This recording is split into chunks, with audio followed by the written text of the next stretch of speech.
Numinous Podcast with Carmen Spaniola.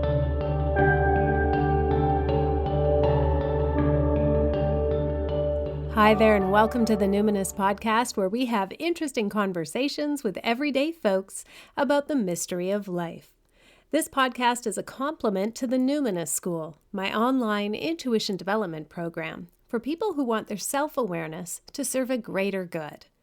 I'm your host, Carmen Spaniola, and today on the podcast I have two guests, Ashley and Patricia. Ashley is coming with me on Quest this spring, and it's her first time.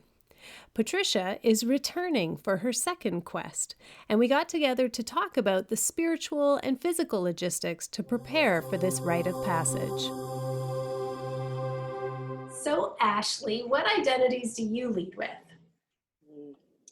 Okay, so I can say at this time of my life, because things are always changing and I'm always evolving, where I'm at today is I am a seeker, I am a student, and a practitioner in the sacred and healing arts, and I am a creative individual. Nice. That's where I'm at today. Yeah. And your voice sounds very calm and relaxing as you say that, so I believe you. I don't know what you would say to me tomorrow or the next day, but for today, I believe you. Yeah, so I mean, I'm in a bit of a transition, a time in my life. And so this question's a little bit difficult to answer, as I think I'm still kind of seeking those answers. Mm-hmm. But those are the identities that land for right now. Awesome. So I heard you say you're in transition. So what made you decide to sign up for Quest? And actually, we should frame this. You actually decided to come on Quest last year. Right. But the Quest that you signed up for was in August. In the end, there were massive wildfires where we were going to lead the quest. So that one didn't move ahead anyway. This year, we're not going during fire season. We're also not going during snow season, which was what happened on the first quest. But I'm curious, why is now a good time for you to go on Quest? Yeah, why? So I don't really have the answer of why. I might not understand the why until after the quest, 6 months later, a year later. So my why is not quite there. Maybe it'll form as I come closer to the date with that intention. But it was a feeling I had in my body. So a vision quest is something I've wanted to do for many years. I did have the opportunities. You had sent me a few people and links that I could quest on when yours didn't go ahead last year. But I chose to wait just to go with you and Ruben, because I've worked with you over the years and we've gone on retreat together. So it's something that I wanted to do with you guys. And yeah, my wife's not there, but I am in, like I said, the time of transition. I'm coming up 30 this year. I'm turning 30 2 weeks after Quest ends. So it's kind of a new era. I'm leaning into new vocational paths and more soul alignment. So it's kind of the perfect timing for me. Mm-hmm. You're one of those people who's at a very obvious threshold. Yes. Yeah. So I'd like to bring in Patricia, our veteran quester. Patricia was in the first group, and the name of the group came to me, I think, on the second night. It was very early. We hadn't even gone out for solo yet, I don't think. And I had a dream of the name of the group, but I didn't tell you guys what it was until you got back, because it was pretty hardcore. The name of your group was The Ones Who Discover What Is Possible. Mm-hmm. And then, of course, it sounds like every day that you were on Quest, except for one. We had 1 day of sunshine. Half a day of sunshine. It was brutal. It was the hardest quest I've ever seen anybody go on. It was brutal. So, Patricia, why don't you introduce yourself? What identities do you lead with? I am Chinese. I am Buddhist. I am a healer, a writer, a truth seeker, and deep down, I really want to be a unicorn. It's evident. Obviously, you're part unicorn. I hope so. Yeah. I hope so. Yeah. Obviously. So how have you changed as a person, would you say, since your first quest last year? I am, I think the most important thing is I'm more willing to have witnesses in my life. I am. Oh, let's just slow that down. Right. This is the wisest thing. You're more willing to have witnesses in your life. Why is that important? I think because I am allowing people in.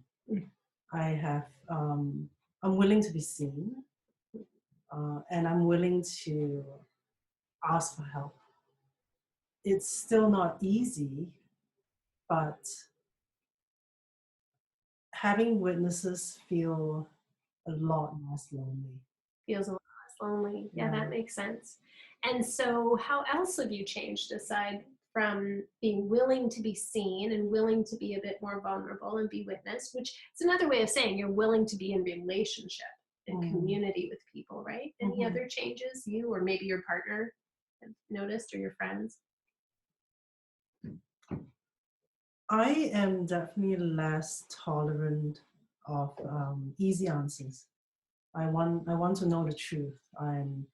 Even if that is difficult, and whether that's the truth with myself or with what's going on in the world, I have way less tolerance of fake things, of the untruth, and yeah.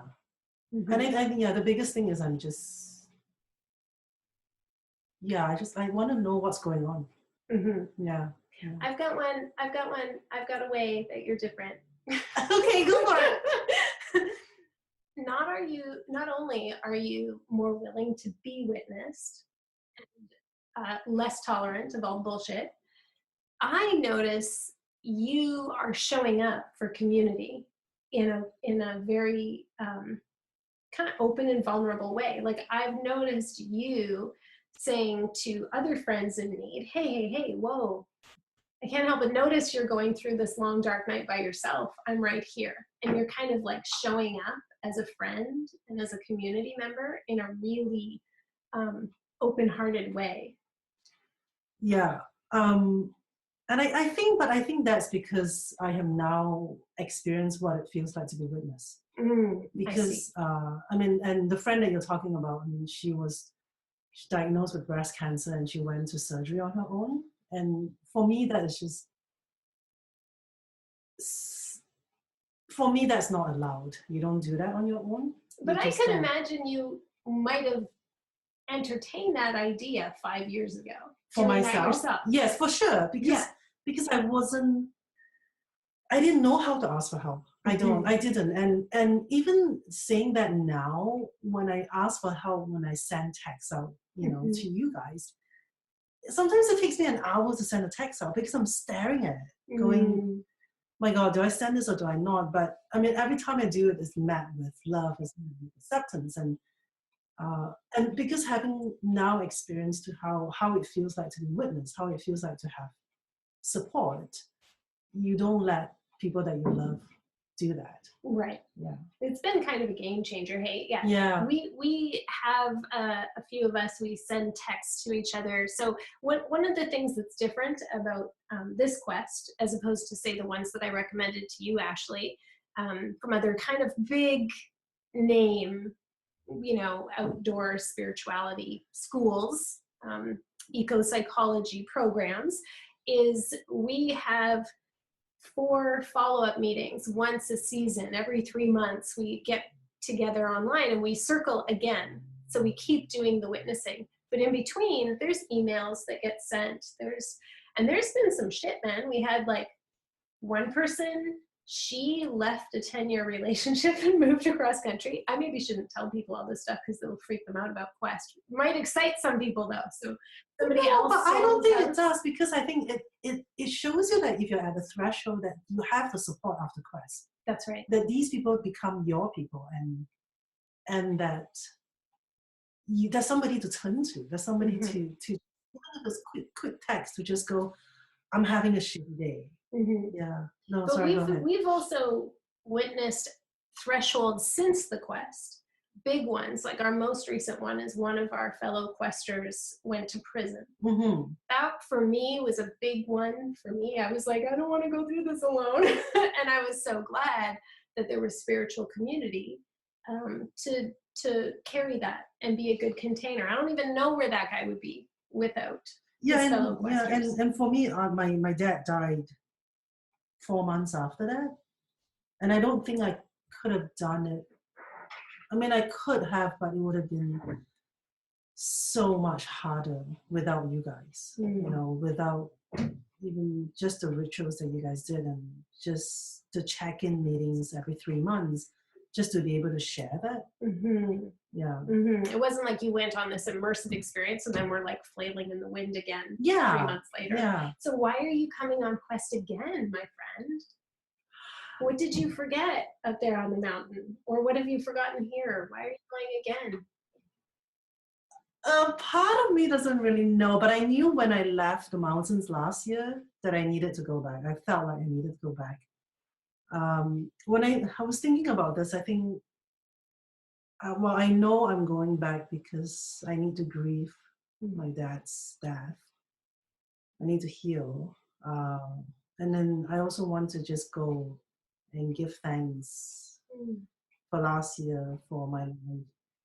I also want to go and ask Spirit what my instructions are, what my life purpose is. I mean, whether I get an answer or not, but it calls me. It calls me. There's something magical about being in the mountains, and the connection with Spirit is so much stronger. It's true. Yeah. It's a great spot. So Ashley, I would like to open it up to you so that you could ask questions of Patricia, kind of quester to quester, because I think people think I'm just feeding them certain answers that they're gonna like or something. I don't know what it is, I think it sounds more convincing if you talk to someone who's done it. So do you have any questions? Yeah. Maybe Patricia, just from your experience, if you want to share a typical day on quest. Do you want before solo time or? Sure.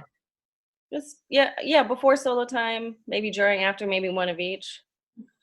So before, this is as much as I remember. It was a bit of a blur, to be honest. For me, I would wake up at about 6-ish. I have a shower and then I go for a hike. I have my tea and I'll go for a hike, and then breakfast was at 8:30 or 9. 8 I think we did breakfast. 8 breakfast, and then so everybody sit down and chat, and then we would meet at 9. And the first day, you invited Norman. Elder Norman Retasket, the best. Elder Norman Retasket from the Shuswap Nation came and did a territorial reading. He stayed quite a long time, actually. He stayed about 4 hours. Yeah, he was supposed to be there half an hour. And I told everybody, so we're blocking half a day. Yes. That's elder time. If they say, how long should I talk for? And you say an hour, that means they're there for the day. And if you say half an hour, that's really half a day. And that's exactly what it took. Yes. And it was perfect. It was perfect. He blessed everybody. He told stories. Yeah, that's great. Yeah, and then we have lunch. And then after that, we would do work with Carmen again. She would do teachings. Yeah, we would do teachings in the morning, we'd have lunch, and then we would do some experiential. Right. We did drumming, we did shamanic kind of training, we did some rock divination stuff, we did some prayer ceremony stuff. Yeah, and then when the weather was good, we would sit outside when it wasn't snowing. And then we would have a break from 5 till 5 to 6-ish. Yeah, it was like 4:30 or 5. Charcuterie would come out. Yes, yummy. So people could have snacks and things like that. I'd be cooking away, and then pickled eggs that we made, beautiful. Yeah. And then we'd all have dinner and dessert. Yes. And then clean up. Clean up. It was very compared to retreat, I found it to be of a slower pace. That there was a lot of time for sharing, a lot of time to process. So that was at the lodge before solo time. Then day 4, we rode Got out. on the horses. Got on the horses. Pack horses. That's good medicine, hey? Good You've never medicine. been on a horse, had you? I've never. And I remember you told us your horse reflects your, wasn't it your personality or something? Yeah, it's going to reflect your energy that day and Yeah. let you know where you're at. Yeah, and my horse, funny enough, was named Minnie, and she and it was a bit slippery, like funny. It was a bit slippery, so we all had to be quite careful and where the horse was stepping, right? And because pack horses, as far as I understand, you're supposed to follow each other. Yeah. My horse is very much like me. We don't like to follow the masses. So even when I go hiking with my husband, he will go left and I try and go right. And then I will be standing there stuck. He goes, "Why are you not following me?" I'm like, "Oh, I don't know." So Minnie, my horse, was doing the same thing. She was trying to go around rather than going on the straight, going straight. So I found that very interesting. Yeah, the horses come from Coldwell Ranch. Charlie Coldwell and his family have been in that region of British Columbia for 125 years. They have what's called a century ranch. It's been 100 years in this area, which for British Columbia, that's pioneering days, right? 125 years. And so he loves horses. He loves his herd and loves doing pack horse, and he loves his cows too. He's a rancher. But I was pretty damn excited to find a rancher like Charlie close to where we were working, who was willing to take a bunch of newbies out and pack all our stuff up to base camp. It was great. It was great, and they're so good. They teach you how to ride the horses, and then we go to base camp, and then we drop our bags, and then we go and find our spot. Yeah, you're finding your solo spot. Finding our solo spot, and either you partner up, or I guess you could go on your own. And I partnered up with Carl Berger, and we went to find our spot. And I think it took a couple of hours, maybe. And then while we were gone, Ruben and yourself were setting up camp. And then that night we had a fire ceremony after dinner, which I remember I didn't eat a lot. I wasn't feeling very well. I remember that. I was a bit nervous. Most people don't. Most people don't want a big meal the night before they're going to wake up at But sunrise. I was thinking that I should have a big meal if I was going to fast for the next 4 days. But I couldn't really eat. And then, Ruben and Carmen gave us the option of whether we want to stay in the tent with them or we wanted to sleep outside. I think all of us except Brian slept in the tent. Yeah. And then next morning we were up at 6. Yeah, it's a sunrise departure, and there's a ceremony, a blessing ceremony, and we won't tell them specifically what happens in the blessing ceremony. Right. It's very private. Sacred. And it's very sacred. But then you go out at sunrise back to your spot. Yes, and then you set up. Oh, I should mention, so Carmen suggests bring 4 liters of water. So you bring 2 liters with you on the previous day to put on your spot, and then so you bring us the other 2 liters on day 1 of solo time. Gallons, actually. 2 gallons. Is why. So you're right. not actually expected to carry all 4 gallons of water all at once. Right. There's a whole system here, folks. I've got it all worked out. She got it all prepped. And then we just, so day 1 solo time, you just go to we went to our spot, set up the tarp, and then, I don't remember specifics of what I did each day. I remember going for walks, being careful where I stepped because it was so slippery. It won't be any other time of year, but it snowed. It hadn't had, the most precipitation was 0.6 millimeters of precipitation in this month in 16 years. Yes. And this was a record-breaking year. So they discovered what's possible. It's possible that it could totally snow in May. Yes. And those of you coming to Quest this year, is not going to snow. No, and I did a lot of napping, a lot of sitting, listening to the bird song, talking to spirit. Plus you go to your stone pile every day. Yes. And you are like Thank you, I me. forgot. So so Carl Greger and you were stone pile buddies, and this is the safety system. So you're checking on your buddy, but you don't want to see them. So there's this whole stone pile communication thing. And I was stone pile buddy with both Jen and Ryan from base camp because they were in different directions. It was going to be hard for them to get to each other. So, and I enjoyed the gifting tradition. And I think you do too. So I like to leave little gifts for my buddy, little carvings, you know, or whatever.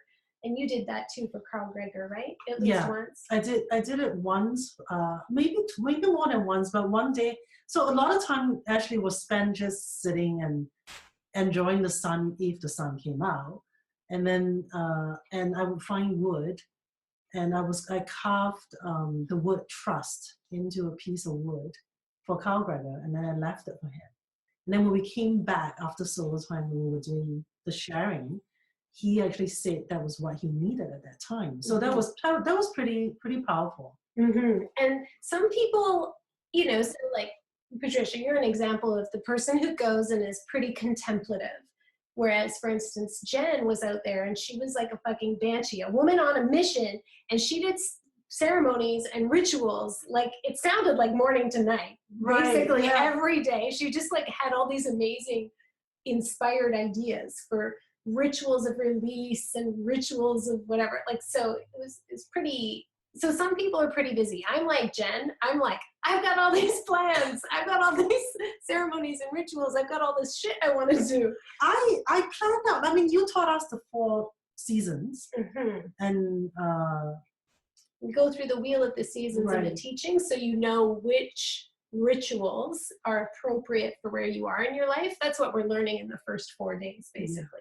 And then when we come back, what do you remember from that? Well, the day we came back, thank goodness there was a toilet. I was so happy. Even though I did quite well in the wild, I did really well in the wild. We came back, we dropped off the bag. You laugh. It was quite. You know, it really makes me appreciate the little things in life. It does. For sure. It does. And especially when it's snowing and you're trying to dig a cat hole. Yes. Yeah, there's just all kinds of stuff that you're so much more grateful for. You're just a better person when you come back from Quest, basically. But also, I mean, I have to also say, I mean, but that was the weather was exactly what the 4 of us needed. It's so true. You guys, and I reflected to you guys that every one of you are people who live in the world as though if it's not hard, it doesn't count. And you guys got the fucking hardest I've ever seen. Right, so, but we all did really well. You did. It was fabulous. And our elder Norman, he was worried and had called and said, like, how are they doing? How did they do? I was watching the weather.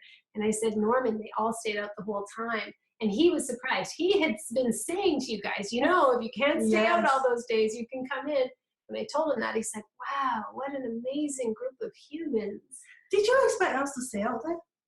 I was really open to, like, I did not stray from base camp because I was pretty sure somebody was going to come in and be like, do you have any Hot Pockets? My hands are freezing. Yeah. Okay. But nobody did. No. And going back to actually your question, so then we went back to base camp, we rested, showered, and then there was a dinner to celebrate that night. Big feast. Big feast, and it was great. And then the next 3 days were sharing and witnessing. So we do a really specific process of mirroring each other so that everybody's, you know, tells their story, but it's not call and response. It's like we receive all the stories first, and then all of the stories get mirrored. There's some more ceremony. There's some, you know, more circling up, lots of feasting. Lots of feasting. Yeah. I did a lot of journaling up on solo time too. Yeah, I did a lot of writing. Yeah, but actually that's, did that answer your question? Yeah, that does. Thank you. You're welcome. Let me ask you this. Was there ever a time where you just wanted to quit, give up, go back to base camp, throw in the towel? No, because I went with the expectations that I was going to stay out there. But like Carmen said, it's like, if it's hard, I want to do it. You know? So the only time, it was funny because I was listening to a podcast again, and I think the only time I was a little bit upset was when we were, the first day of solo time, we were going back to our solo spot, and because it was snowing, the snow was so deep, I just got a bit frustrated. I was like, why am I doing this again? Why can't we just find our solo spot one time and just drop on back? I mean, of course Do you know the answer to that? because you need to know where we are. Because I for need to be safety, able to of course. find you if anything goes wrong. Of That's course. right. Yeah, but no, the whole time I was so happy to be there. I really enjoy the quiet and the peace. Yeah. I think I can also interject and say that Jen was definitely swearing my name for a few days up there. Really? Yeah, she was like, fucking Carmen, like, I'm not prepared for this, and because it snowed and it sucked, and you know she hadn't waterproofed her boots or like any of that kind of stuff. So, you know, anything could happen, and she was awfully pissed. But maybe my gifting at her stone pile helped her come down. But you know, I mean, I was warm. You prepared us really well for layers and Yeah, you get a handbook, yes. and it's like the complete detailed guide to what you need to not only survive but be like comfortable out there. Yeah. And that's really good to know. Like, because, you know, we have all these fears, even just basic survival sort of stuff. I don't even know how to read a compass properly. So Oh, Carmen and Ruben will teach you that. I think the reason that I never thought about leaving at any point was because I felt safe with you guys at base camp. Carmen, so I knew that if I needed help, and they come and say this to us a few times, if you need help, come back. If your shoes get wet, your socks get wet, come back and we'll give you a new set. We'll help you dry out, and then you can go back to your spot again. Mhm. And there was never any fear or any negativity from you guys that if we had to come back for help. No, I mean you were so great. You were giving us options and yeah, stay out there, but if we needed help, we could go back. Yeah, To we you. definitely able to make modifications Yeah. and like help you. We want to help you stay out there if that's what you want to do. And if you want to come in, we have things we can do. Like you're not going to come in and we're not going to process together if you come in. We're not going to talk about movies. We're going to set you up with like, what's the better way for you to do this? Like, do you need to be able to see base camp? Fine, we'll move you. That's totally fine, you know? Also, you don't have to worry about not being able to read a compass because I have found the idiot-proof place to quest. It took thousands of kilometers of driving, and Ruben and I it's actually very difficult to find a reasonably remote place where you can't see lights or clear cuts in BC. Wow. Yeah, without needing a helicopter, you know, essentially. It's actually much harder to do than you would think. So we found a place where just the landmarks alone, there's two very distinct mountains, and in between them, there's a creek that goes from base camp all the way down to the lodge. So I always kind of joke, you'd have to be a special kind of stupid to not be able to make your way back down to the lodge. It's like, keep the pointy one on your left and the round one on your right and follow the creek. Like it would be impossible, even for the most inexperienced outdoors person to get lost. Which was and still is me because I'm a city girl. And I mean, the fear was there that I would get lost up there, but I didn't. And we had because it was snow, so we had footprints to follow. Mm-hmm. And like actually, you can hear the creek if you ever feel disoriented. You locate yourself and hear where the creek is, and then you know that's where Ruben and Carmen are, and you'll be fine. I mean, I've thought about asking you, Carmen, whether we can tie like ribbons on the tree. Yes, lots of people want to do that, and I have been asked that before. And why do you think I say no? Because I think it's very jarring when you're in a state of dream world to see it.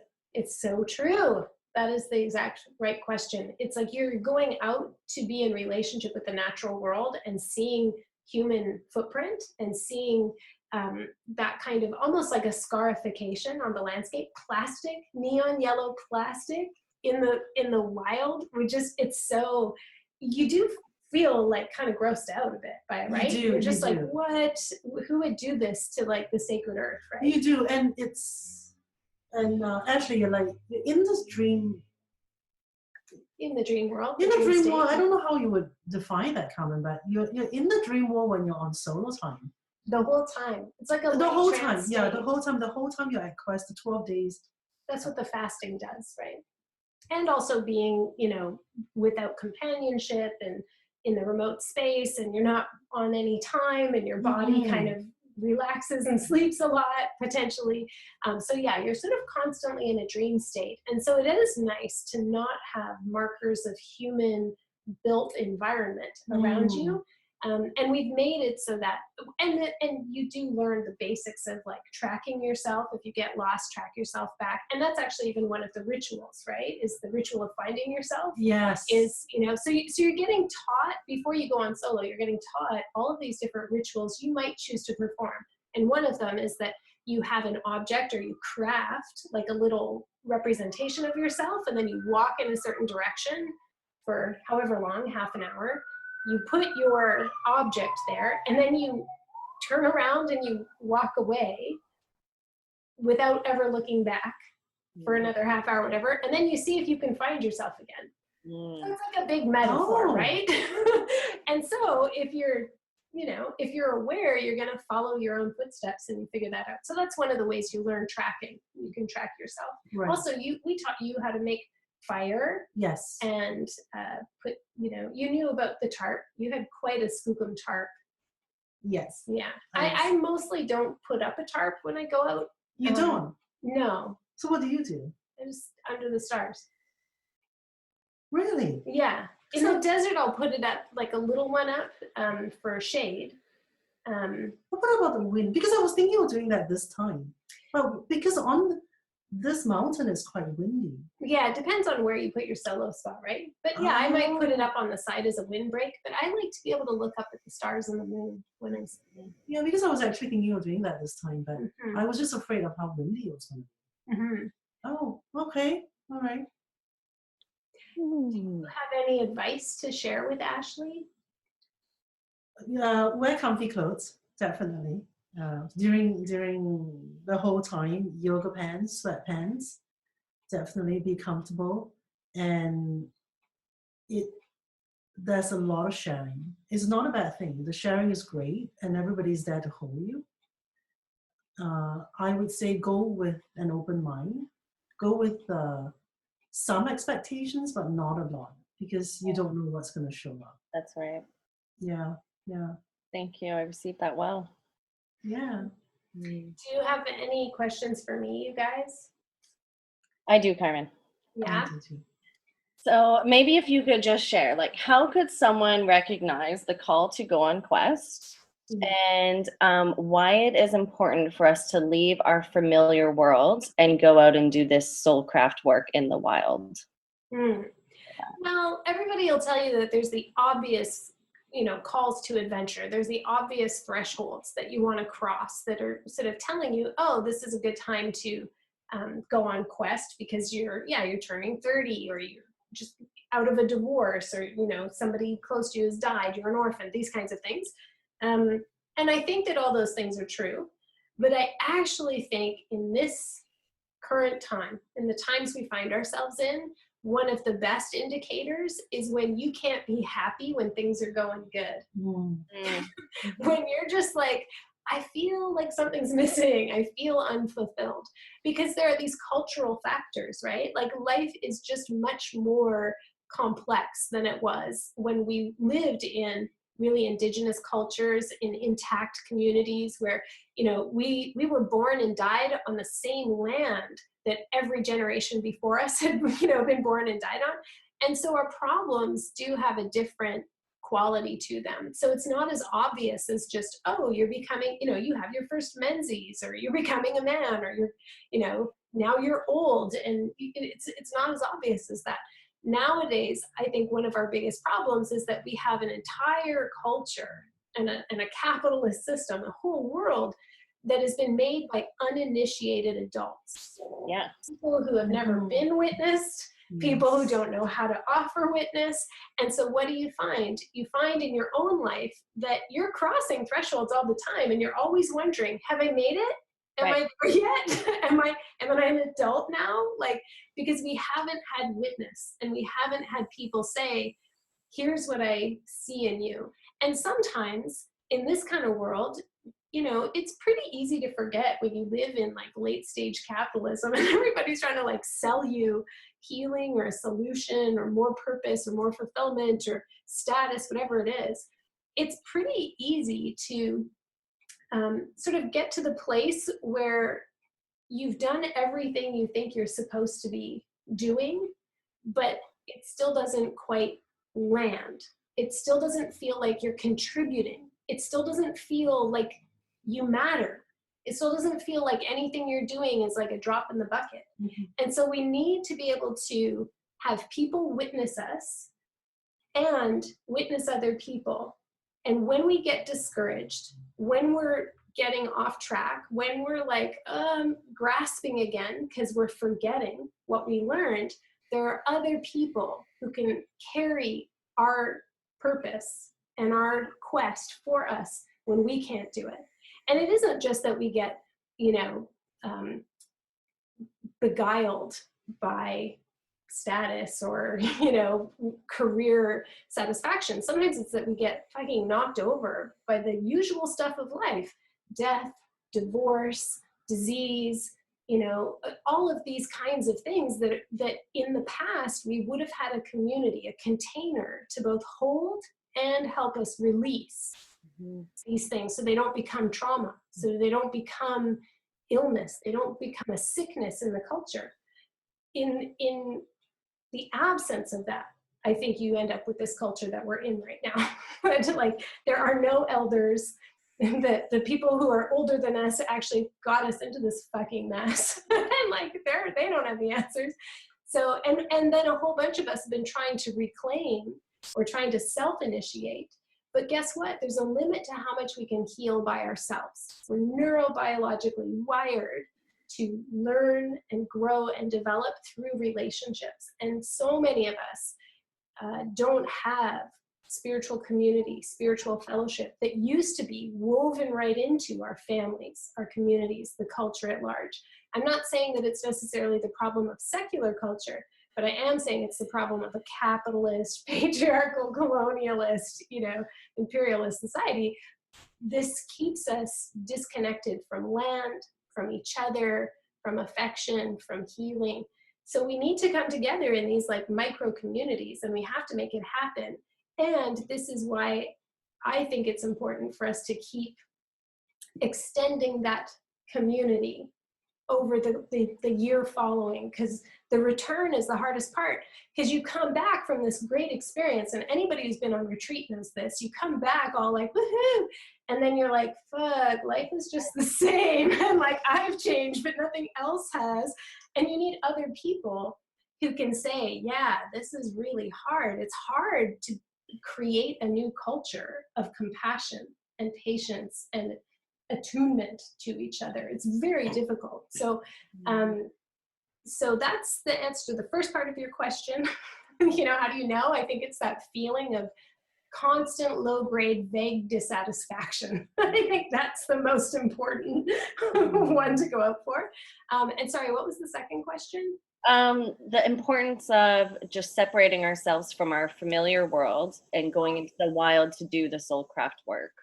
Well, and I think this is where nature as therapist is the most important thing. This is not going to a retreat center. This is not going to a yurt. This is not, you know, like a typical kind of white lady sisterhood type thing. That's not what we're doing.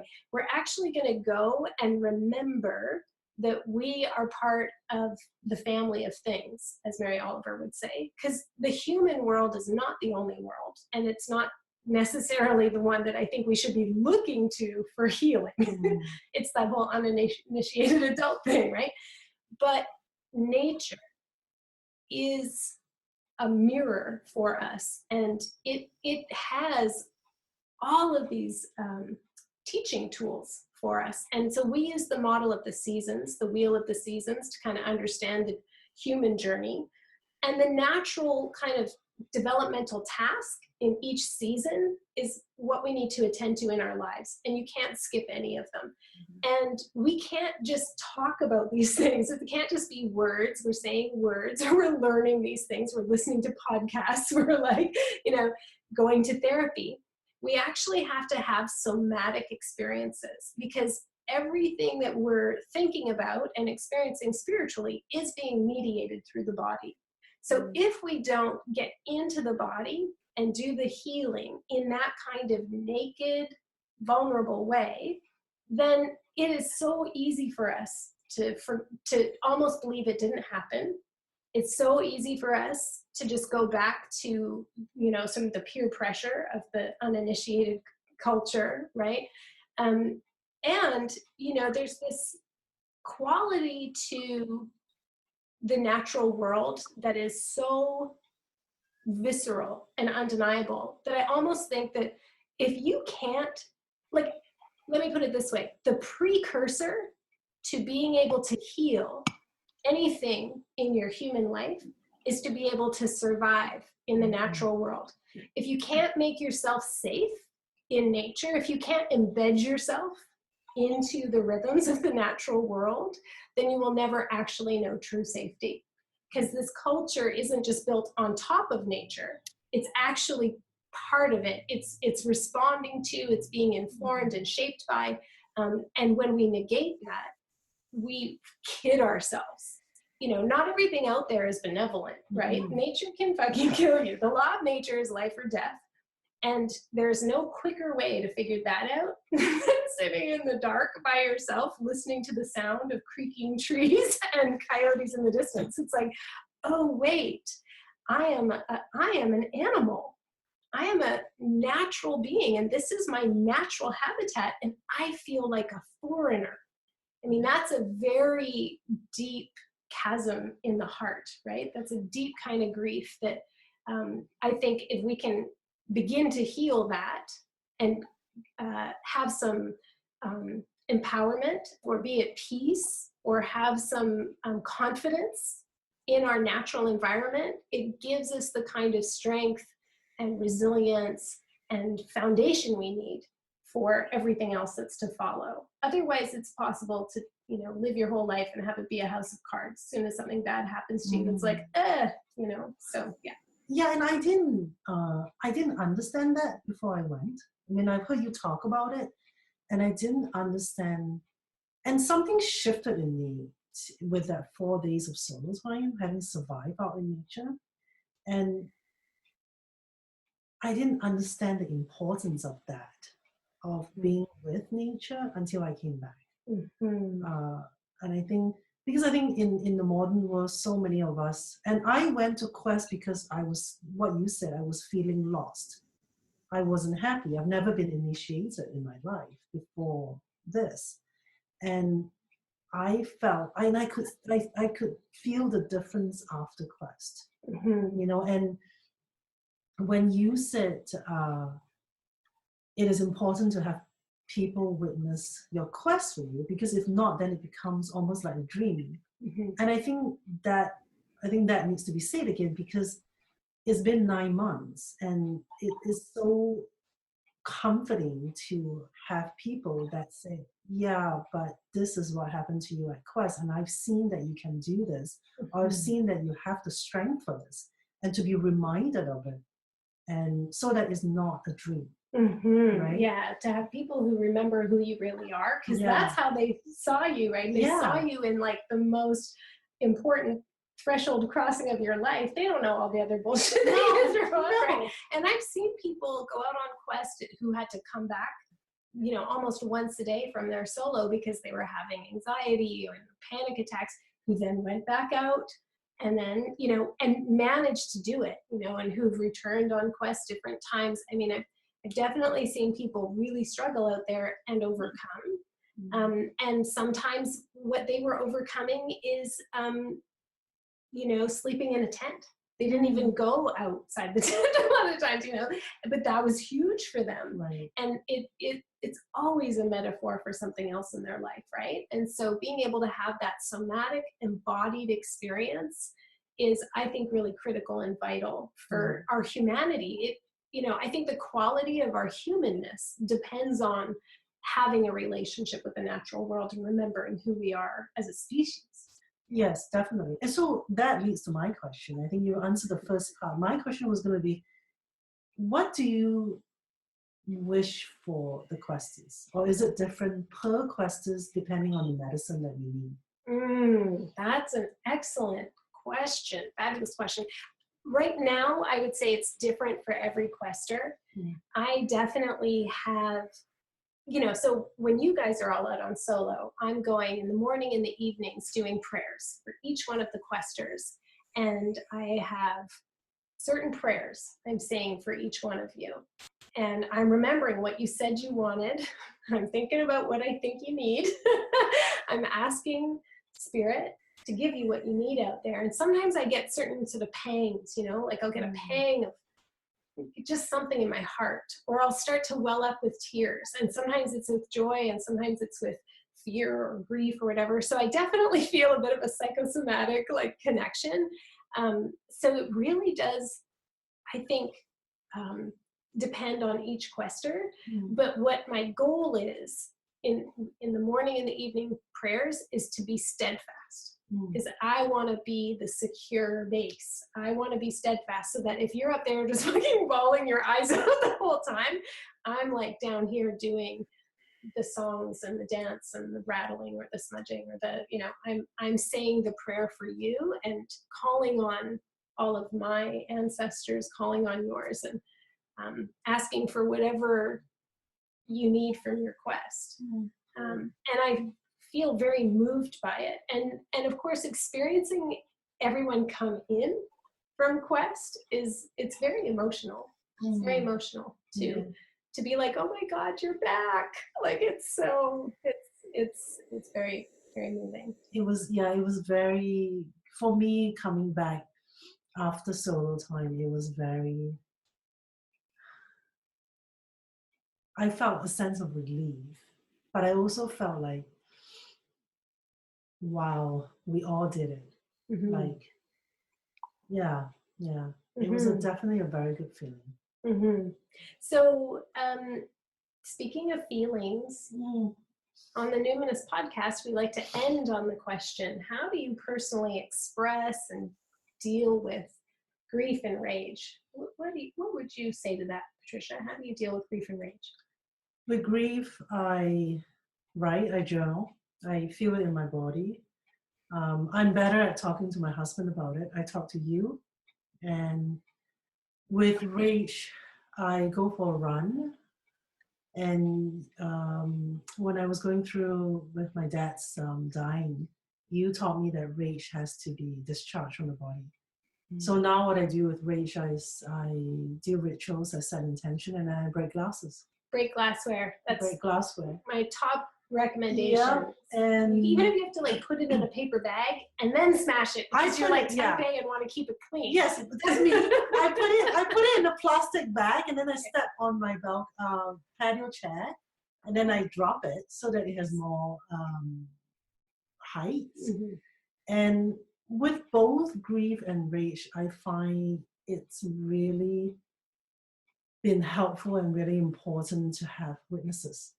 So I text my people, I email, and sometimes, just to share, it doesn't necessarily need an answer. And then if the rage and the grief is to do with the injustice in the world, I write, I give money to causes when I can, and then I share articles. That's what I do. You're reminding me of one of the rituals we did after Quest, which was for a fellow quester who was moving across country and leaving a relationship and a home and all this stuff. And so she was trying to get rid of her stuff. And she was having, was it like a full moon party? Or and she was selling her things. She was selling all her stuff and then was gonna have a get together with friends. And so we timed it so that the person in Europe, the person in Atlantic, and the two of us in Pacific all listened to a recording. I did a prayer song, and then we had a glass. We lifted a toast to our fellow quester, and then we all broke the glasses. Yes. To say, that is complete. Yes. Yeah, it was really nice. Yeah, it felt really good. Yeah. Yeah. And so we have this. We have like a, it's like when you go on quest with people, you inherit this spiritual crew. These are the people when you need some weird thing done. It's like, hey, could you bury a crystal under the new moon in the northwest corner? You know, or if you're like, hey, I'm really upset about something, and you know, could you pull a card or do some pendulum, or like, could you, you know, or I just need some witness because I'm in a huge argument with somebody. Yes. It's like you've got this crew that is like totally on that shit. There's no context needed. No, and I mean, I've said this, and this makes me a bit teary, but when my dad, the day before he died, I think the night before, I texted you and I texted the other quest, Jen, and to make a toast to that. So we knew they were gonna turn off the machine, and I just texted. I mean, it was 9 or 10 p.m. which I'm, you know, and I just asked you guys to do a toast for him to help him to cross over. And I pulled out the best whiskey. And then, you know, and it was just, you had the dragon, and Dad was a dragon. And my dad was a dragon, and it was just like, to have that, you inherit this family that you don't even know that you have, and that was like, I don't know. It was very touching. Very touching. And what I can say is, it feels so good to be spiritually employed, right? It feels something in the human soul to feel like, you know, that whole question of what's my purpose? Don't you feel purposeful when people are like, can you please do this ritual? You're like, yes, sister. Yes, I am like doing it. I am doing that right now. I'm interested in this. And it feels really good and very satisfying to show up for other people once you've had some training on how to do that in this kind of microcosm, right? Everybody thinks about quest as being like the solo time, and of course that's really important. But what I don't think people realize is actually I'm like grooming you to be in community. That's what we're trying to learn how to do, is increase our tolerance for proximity with other caring people. It's like actually harder than you think. So Ashley, same question for you. How do you personally cope with grief and rage? I couldn't have said it better than Patricia, besides the breaking glass, but I'm now going to start doing that because yeah, all the ways, you know, I cry in the shower, I cry in the bath, I cry at the ocean, I throw things, I talk to my therapist and my soul family, you know, I write and I perform ritual as well. So yeah, that's about it. Well, I'm super stoked to be questing with you guys. I love keeping vigil at base camp, and if it's just us three, that's totally fine. It'll be Ruben and my son Enzo as well, but Mona and the dog. I bring my dog Mona, and so that's exciting. But I do hope that more people join us, and so I'm gonna leave it to you. Like, do you have anything to say if somebody's on the fence right now? What would you say? Jump in, go all in. If you have the little bit of yes, just say full yes. I mean, what can you lose? Yes. Yeah. Ashley speaks my mind with that, and I also think that it's not as hard as you think it's going to be. It isn't, and it's worth it. It's worth it, and even if you're just thinking about it, you know something is telling you there's something about life that isn't working out. And not that you go to quest and magically will happen. I mean, it's 9 months and I'm still processing my whole quest, like this quest, but it's still, you will come out of it so much stronger and different. And yeah, it's worth it. It's not so hard that you'll feel despair, but hard enough that you'll feel proud. Yes, definitely. Because I mean, for you to, and I think deep down, all of us want to be seen. And you are definitely seen on this journey, not in a bad way, but in a fantastic way that you are seen for who you truly are. And there's absolutely no judgment from anybody. And it's set up in such a way that that's like, that's seeded right into that's woven right into the fabric. Yeah. Yeah, I mean, and with me, I mean, with my life too, I mean, Carmen, you know a bit more about my life, but I've never felt seen or held like that before. You know, I've never had Okay, an that's experience. what I hope everybody gets from Quest. That's what I hope. And I experienced that on retreat as well, and just that sense of belonging. Yeah. And also, I mean, I've been on retreat with you, Carmen, too, and it's like, but this just, the Quest just takes it to a different level, I don't want to use a higher level, but it's just, it's different. It's like, It is. It's next level. It's next level. It is next level. Like, and it's, you know, it's an investment of time and resources and all that, but the benefit is even more than the increase in investment. Like, it's just an order of magnitude. I'm still processing my first Quest from 11 years ago. Well, I mean, and sometimes, and again, I agree with you, not many people are able to do it financially per se, but I also think that if you think about it, at some point in your life, for me, is it more important to have experience, or is it more important to have material things? And also, like, yes, the money, the resources that I spend, say if I go on a trip to Italy, would I rather take that and invest it on my well-being, on my spiritual well-being, on Quest? I would choose Quest, you know, because I've seen the benefits and I've done the work with you. I want to grow in that sense. I want to know myself, and Quest definitely does that for you. And I firmly believe that Quest will make every other experience richer. Oh, it'll make Italy better. Oh my God. It will make every part of your life better, in a sense that you will have more appreciation for it. I'm just thinking of some of our other fellow Questers who are like still going through the long dark night right now. Yeah. And they might put better in air quotes, but here's what I would say. But there is like no regrets. Like, there's nobody, but everybody is like, thank God I did that. Yes, and I mean, and also better in a sense that I'm not saying that my life is, every day is good.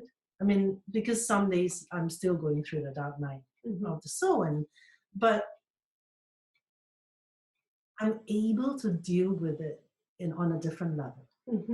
I'm more resilient. I'm, you know, and one thing I didn't say about how I have changed, or how my life has changed, is that my marriage is strong. And that is so important to me. You know, did I expect that to happen? No. So that was a very welcome surprise. And yeah. It's so interesting you say that, because of course, Ruben and I, our marriage isn't stronger because of Quest, but that was our first. Ruben's always assisted me on retreats, and this is the first one where I was like, okay, I'm going to ask you to assist, but there's just more to it this time. And it was so great to feel like, oh, we're both kind of bringing these energies that are balancing. It's definitely made our marriage stronger. And now I was like, okay, now I want you to co-lead a retreat with me at Hollyhock, which is not until September. But I look forward, Ruben and I both look forward to kind of laying the feast of Quest. You know, it's like, we're going to lay the feast of this experience. You're going to feel collected and gathered and safe. And, you know, we're going to challenge you and serve you at the same time. So it's made our marriage stronger too. And I've received nice notes from people about how good that has felt. But yeah, we put a lot into it. It's made our marriage stronger too. Just trying to figure out like what is needed. What do the questers need here, and how? If we were going at this from like an attachment perspective, if we Right. were going at this from a animist perspective, if we were going at this like it's very small and delicious life. It is, and it's also, I've never told you this before, but for me to see how you and Ruben function together, like not just during Quest, but especially during Quest, it makes me think about how I function in my marriage. Because you guys, not that you always have great days, but no. Totally not. Right. Yeah. There's a way, there's something about how the two of you flow. That, right? Ashley, you've seen it. I attest to that. Oh yeah. Right. And there's something about that I go, okay, there's something I can learn from this. And then I take it back into my marriage, right?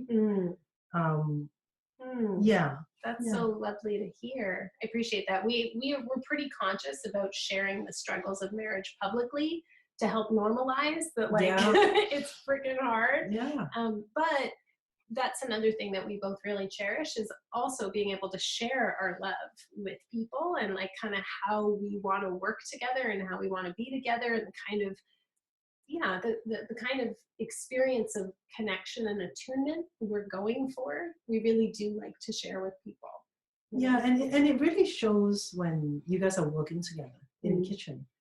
It really shows. And for me, that was, I mean, I didn't see that much of it at retreat because I think you guys didn't cook. But at Quest, it was just, okay, there's something to learn from this, and there's something for me to witness so that I can do my marriage better.